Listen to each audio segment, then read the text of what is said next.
gargaaramurraa gara gargaaru biturraa gara oomishuutti hanqina madaala daldalaarraa gara madaala walgitaatti giddugala gabaaf daldalaa giddugala kalaqaa fi entrepreneurshippiin biyya magariituu ilma namaatiin mijattu taate ijaaruun mul'ata kan godhatedha.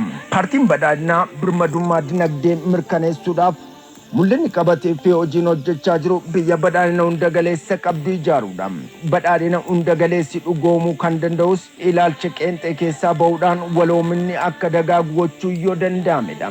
Dinagdee cimaan udhaalee jiraniif deebii kennuu danda'u gurmaa'insa fayyaalessaaf hin raafamne irratti kan hundaa'e badhaadhina hunda galeessaaf wabii kan ta'udha. Guddina itti fufiinsa qabu mirkaneessuuf hojii hojjetamuunis ashaaraa magariisaa qaama sochii dinagdee keenyaa gochuudhaan hojjechuu dabalata. Kanaanis badhaadhinni mirkaneessuun lammiileen keenya hundi walqixa kan qooddatan ta'uu bira darbee dhaloota haaraa fi boruutiif biyya haqa qabeettiin mijattuu ijaaruu kan dandeessisu ta'uu qaba. Sababoota bu'uuraa barootaaf hirkattummaa alaatiin nu saaxile sirreessuun biyyi keenya humna isheetiin akka dhaabbattu ni taasifna. Badhaadhina filachuun waa hundaan badhaadhuudha. Badhaadhina hunda galeessaaf badhaadhina filadha. Mallattoon keenya bis yookiin nadoo qamadiitiin.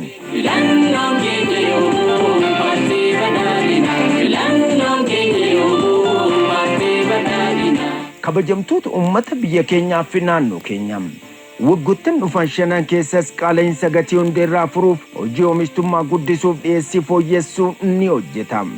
Kanaanis biyya keessatti yaalii oomishtummaa guddisuuf meeshaalee bu'uuraa oomishuuf goonu cinatti daldala jumlaa fi qinxaaboo gabaa alaatiif banaa gochuuf imaammanni ba'ee guutuutti akka hojiirra oolu ni taasifama. Riiformii dinagdee gooroo erga gaggeeffameen booda hojii hir'ina bajataa mootummaa liqii kallattii baankii biyyaalessaa irraa argamu guutuu caalaa filannoowwan gabaa waarawaa ta'an guutuutti uwwisuuf hojjetame cimee kan itti fufuudha.